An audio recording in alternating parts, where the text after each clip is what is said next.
This next man is also a refugee from incredibly strange wrestling.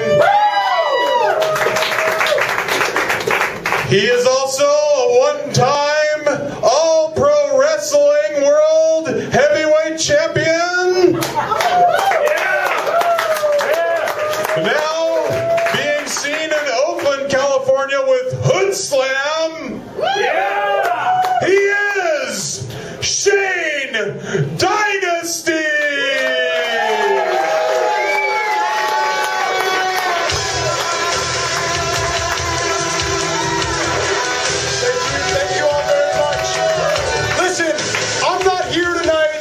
Talk to you people about wrestling wildlife or imaginary languages or insane social networking Iranian men. I'm here to talk to you about something very, very serious.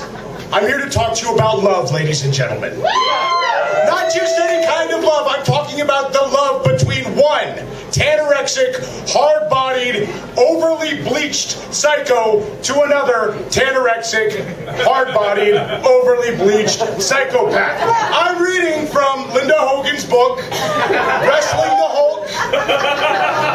Apparently this woman married a man who is worse than Saddam Hussein.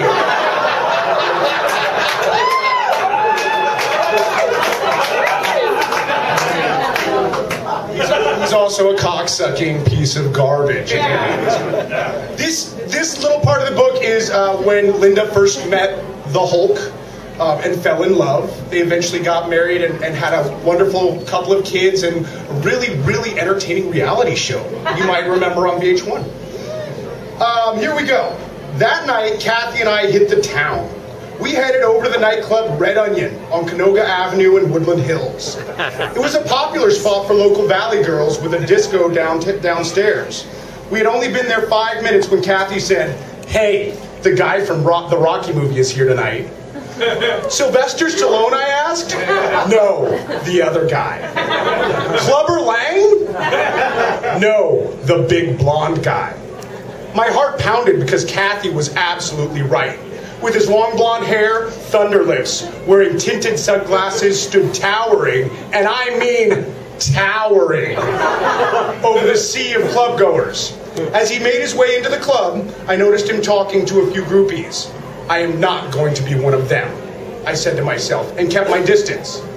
I couldn't help but think about the fate of it all, the fate in all of this. I never go to the movies, and then the one movie I do go to see, the very next night, the guy from the movie is right in front of me. In my town. In my club. It was so damn crazy that here he was. One night before, I wouldn't even known him from Adam. While I was on the dance floor, his friend Nelson asked me to dance. I think it made Thunderlips kind of jealous. Because he kept staring and eventually came over. He said in a low voice, "Hey, excuse me, can I buy you a drink?" "Sure," I said nonchalantly. Then I turned to Kathy and whispered excitedly, "He wants to buy me a drink." Thunderlips came back with the drinks and introduced himself as Hulk Hogan. What? Hunk what?" I said, not sure if I heard him correctly. We danced a bit and drank some more. Later we stood in front of the cigarette machine where it was quieter and talked. For a massive guy, he had a gentleness about him. Hulk told me he was a professional wrestler. Wrestling, I thought.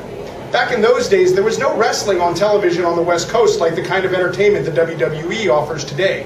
It was just Mexican wrestlers in masks, of course, who didn't speak English, seen on local Spanish stations at 3 a.m. in the morning. I really didn't know what he meant. I thought Hulk was an actor. "Is wrestling like boxing?" I asked. As we spoke, Hulk rubbed his body against mine. He was so big and tall and had incredible presence. I remember his jeans being really tight. And he was so tall that his package was up to my chest.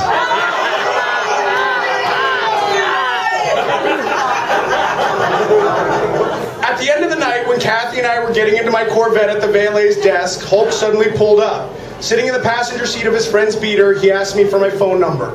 I'm not sure if I was playing hard to get or just plain scared because he was so big, but I didn't give him my number. When he asked me where I worked, I said I work at Chatsworth Nail Design. "What's the number?" Hulk asked. "It's in the phone book." As we drove off, earlier in the evening he had mentioned that he lives in Minnesota, and I figured that I would never see him again. So what was the point?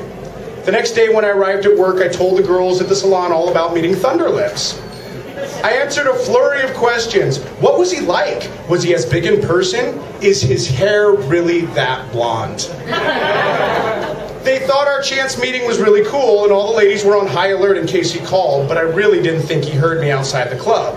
Even if he did hear, I didn't think he'd hunt the number down. Later that day, the receptionist came up to me and said, "Hulk Hogan is on the phone." Something we've all wanted to hear. Oh my God, really? I can't believe he found my number. I never thought he'd really call. My heart immediately raced as I answered. His voice was low and sexy. I was so nervous. He told me that he wanted to hook up again since he was visiting for a few more days. We ended up meeting at the same bar because he didn't know his way around. His friend dropped him off, and later I realized that I had to give him a ride home. We were at the bar for a total of 5 minutes when he asked me if I wanted to get out of there. "Where do you want to go?" I asked. "Do you mind if we go for a drive?" Hulk Hogan responded. We got into my Corvette and I let him drive. It just seemed right. Hulk and I headed south along Freeway 101 with the wind blowing through our equally long golden blonde hair. Freaky enough, the Rocky theme song, "Eye of the Tiger," started playing on the radio. Wow, I thought. Ironic to the 10th power. Rocky music playing. Thunderlips behind the wheel. My head was spinning. About 10 minutes later, we got off at the Coldwater Canyon exit because he wanted to stop by his agents to pick something up. After we went upstairs in an old, noisy elevator, we entered his agent's dingy-ass apartment. Hulk's rep was asleep, face first on his bed in the room with the door open. Clearly not the image a power player in Hollywood would have. Okay, I thought. Hulk closed the door and took me into the other bedroom, where he was staying. "Do you want a drink?" Hulk asked me quietly. We both had a beer, and I was sitting at the edge of the bed, and he said he'd be right back. Hulk disappeared into the bathroom. He was in there for what seemed like forever, and as I waited, I just felt uncomfortable since this definitely wasn't my normal type of date. It was at that moment that I snapped back to reality. What am I doing here, I thought. I live at home now and it's really late. My dad's a cop. My mom is probably waiting up for me. And I don't even know this guy.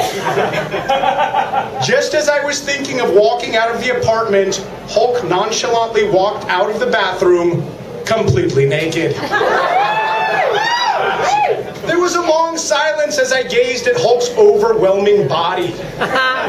What I originally thought was fat in his jeans was clearly muscle on top of muscle on top of muscle. I had never seen anyone so massive.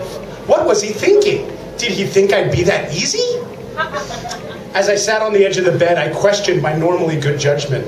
At first, I wanted to get up and run out of the apartment thinking, what am I doing? But he convinced me to stay. This was so wrong, but I stayed anyways. I locked up with Thunderlips. Yeah, he's a Leo, the king of the jungle. Here's where it gets good. Man meets woman, man wants woman. It was almost primal. We were both young, both hot for each other. I remember him crawling on top of me and starting to kiss me. He was 6'7". I was touching muscles so big I became submissive, and I just let him take me over. He was so sexy and strong. He started going for it, and the next thing I knew, my legs were up over my head. Was folding up around my face with his massive chest right above me. The sex was probably great.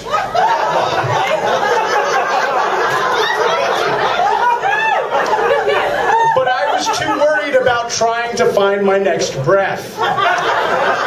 It was exciting, but I just felt so guilty. I felt bad because I thought he probably had girls everywhere and that he'd never call me back. He'd go home to Minnesota and forget about me. I had been in such a great control of myself about the guys I was going out with. I had gone 3 months without having sex with anyone, and here I felt like a slut. I like sex with guys, but I had to go out with them for more than one night before we went to bed.